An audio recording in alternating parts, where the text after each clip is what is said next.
Phone செய்த ஆர்த்தி, தயவு செஞ்சு பண்ணாத. செம்ம கடுப்படித்த ரவி மோகன். என்ன ஆச்சு தெரியுமா? ஆர்த்தியை கடந்த 2009ஆம் ஆண்டு திருமணம் செய்து கொண்டார் ரவி மோகன். 2 பேரும் காதலின் அடையாளமாக வாழ்ந்து வந்த சூழலில் அவரை பிரிவதாக ரவி கடந்த வருடம் அறிவித்தார். அவரது அந்த அறிவிப்பு பலரையும் அதிர்ச்சிக்குள்ளாக்கியது. இந்த பிரிவுக்கு காரணம் கெனிஷாவுடனான தொடர்புதான் என்று பலரும் கிசுகிசுத்த சூழலில் அதனை ரவியும் உறுதி செய்திருக்கிறார். சூழல் இப்படி இருக்க நேற்று ஆர்த்தி தனது அடுத்த அறிக்கையை வெளியிட்டார். அந்த அறிக்கையில் பல விஷயங்களை அவர் ஓப்பனாக பேசியிருந்தார். ரவி மோகன் தமிழ் சினிமாவில் எந்தவிதமான சர்ச்சைகள் விமர்சனங்களிலும் சிக்காமல் இருந்தவர். ஆனால் கடந்த வருடத்திலிருந்து அவரை சுற்றி பெரிய சர்ச்சை ஒன்று ஓடிக்கொண்டிருக்கிறது. தனது மனைவி ஆர்த்தியை பிரிவதாக அவர் அறிவித்து நீதிமன்றத்திலும் விவாகரத்து மனுவை தாக்கல் செய்திருக்கிறார். அதில் இதுவரை தீர்ப்பு வராத நிலையில் தயாரிப்பாளர் ஐசரி கணேஷின் மகள் திருமணத்திற்கு தன்னுடன் சேர்த்து கிசுகிசுக்கப்பட்ட கெனிஷா பிரான்சிஸுடன் வந்தார். இதனையடுத்து ரவி ஆர்த்தி கெனிஷா விவகாரம் மீண்டும் பெரிய பேசுபொருளானது. கெனிஷாவுடன் திருமணத்திற்கு ரவி வந்ததை பார்த்த ஆர்த்தி உச்சக்கட்ட அதிர்ச்சியடைந்து அறிக்கை ஒன்றை வெளியிட்டார். அதில் ரவி குறித்தும் தனது காதல் வாழ்க்கை மற்றும் மகன்கள் குறித்தும் ரொம்பவே எமோஷனலாக பேசியிருந்தார். அதற்கு பிறகு ஆர்த்திக்கு திரைத்துறையிலும் ரசிகர்களிடையேயும் ஆதரவு அலை பெருக தொடங்கியது. சூழல் இப்படி இருக்க ரவி மோகனும் தனது பங்குக்கு ஒரு அறிக்கையை வெளியிட்டார். அதில் அவர் தனது குழந்தைக்கு நடந்த விபத்தை மறைத்து விட்டார்கள், தந்தை தாய்க்கு பணம் கொடுக்க கூட அனுமதிக்கவில்லை, பல 100 கோடி ரூபாய் கடனுக்கு என்னை பொறுப்பேற்க வைத்தார்கள் என ஏகப்பட்ட குற்றச்சாட்டுகளை முன்வைத்திருந்தார்.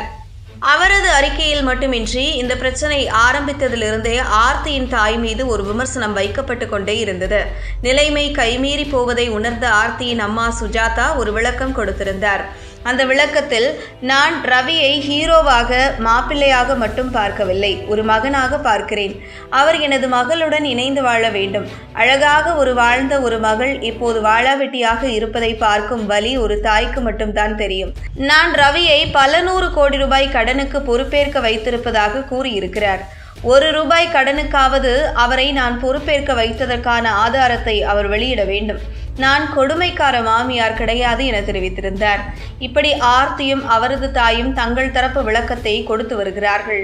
ஆனால் ஆர்த்தியுடன் இனி இணைந்து வாழப்போவதில்லை என்பதில் மிக மிக உறுதியாக இருக்கிறார் ரவி.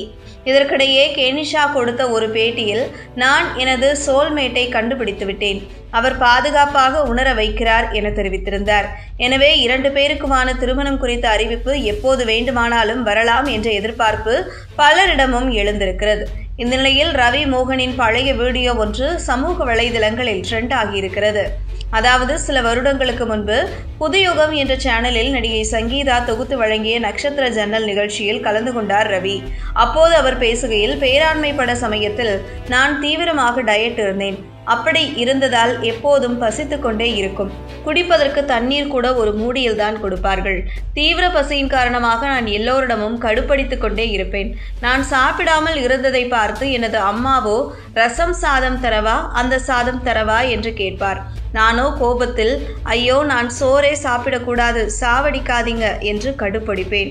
அப்படித்தான் ஒருமுறை பேராண்மை ஷூட்டிங்கிற்காக கேரளாவில் இருந்தேன். அந்த சமயத்தில் ஆர்த்தியும் நானும் காதலித்து கொண்டிருந்தோம். அப்போது அவர் எனக்கு ஃபோன் செய்தார். உடனே நான், தயவு செய்து எனக்கு ஃபோன் செய்யாத, 3 நாட்களுக்கு நான் தண்ணீரே குடிக்கக்கூடாது, எனக்கு தண்ணீர் கூட கொடுக்க மாட்டாங்க, ப்ளீஸ் கால் பண்ணாத என்று கடுப்படிப்பேன். டயட் இல்லாத நேரத்தில் நான் சூப்பராக இருப்பேன். அப்பா அம்மா தான் தெய்வம், எனது மனைவிதான் உலகம் என்று இருப்பேன் என கூறினார். அவரது இந்த வீடியோ திடீரென இப்போது ட்ரெண்டாக ஆரம்பித்திருக்கிறது. இந்த வீடியோவை பார்த்த ரசிகர்கள், எவ்வளவோ ஜாலியாக கேஷுவலாக பேசியிருக்கிறார், ஆர்த்தியுடனும் நல்ல விதமாகத்தான் இருந்திருக்கிறார், பிறகு ஏன் இத்தனை வருடங்கள் கழித்து இப்படி ஒரு முடிவில் ரவி உறுதியாக இருக்கிறார் என்ற கேள்வியும் முன்வைக்க ஆரம்பித்திருக்கிறார்கள். இதற்கிடையே ஆர்த்தி நேற்று தனது இறுதி அறிக்கையை வெளியிட்டிருந்தார். அந்த அறிக்கையில், கண்ணியமாக இருக்க வேண்டும் என்று நினைப்பவர்களை விட நாடகம் போடுபவர்களுக்கே அதிக இடம் உள்ள இந்த காலத்தில் என்னை சுற்றி நடக்கும் சமீபத்திய சூழ்ச்சிகள் வேறு வழியின்றி என்னை மீண்டும் பேசும்படியாக செய்துவிட்டது. ஒரு முறை கடைசியாக அனைவருக்கும் உண்மையை சொல்ல வேண்டியது அவசியம் என்று நினைக்கிறேன். எங்களது திருமண வாழ்வு இந்த நிலைக்கு வந்ததற்கு பணமோ அதிகாரமோ பிறர் தலையீடோ அல்லது கட்டுப்பாடோ காரணமல்ல.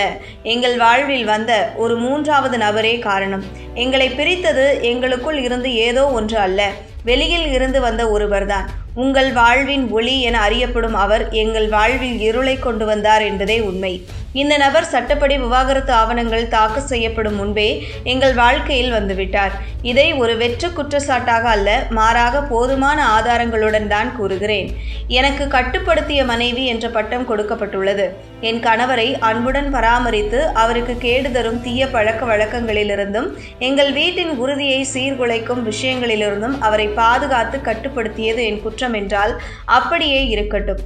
எந்த ஒரு உண்மையான மனைவியும் தன் கணவரின் நலனுக்காக எதை செய்வாரோ நானும் அதைத்தான் செய்தேன்.